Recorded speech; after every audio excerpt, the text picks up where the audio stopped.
So we're going to take a look at the drawback movement. So this movement from the ceiling tap, it happens often, you know, for example, after the double dissect, just drawing your hand back.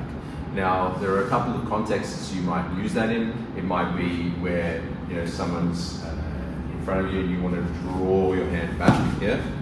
Or it might be when someone's behind you, they come in and they've grabbed you and then you're using it in this formation here as like a elbow strike backwards. Now, the actual, look, something you want to keep in mind with your training is structure, right? And generally speaking, it's good to be thinking in terms of structure because then you won't be using the level of muscular force. So I'm going to be talking about how your structure moves throughout the training, and we'll go deeper as we go through the process of the lessons as to how to use structure and what rotations are relevant to each movement. So if we look at this movement here, what's happening is the shoulder joint is turning like this, and the elbow joint is hinging like this in order to bring my hand back in this motion. Now, once again, what that would look like would be this, yeah? But the point I'm trying to get across here is that I would like you guys to be thinking about the movements, especially when we do the actual different techniques in terms of rotation and structure initially, so that you don't use muscular force. So let's have a look at what I mean.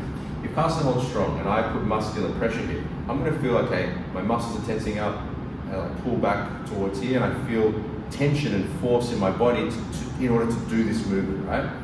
Now, what I want you guys thinking about is how do you center and sense your structure so that this turns and this collapses in order to do the movement as opposed to using your muscular system, okay?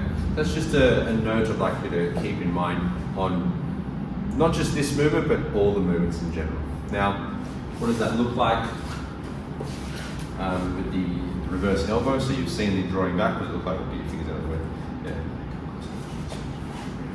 So someone's coming behind and then you're using this movement, yeah?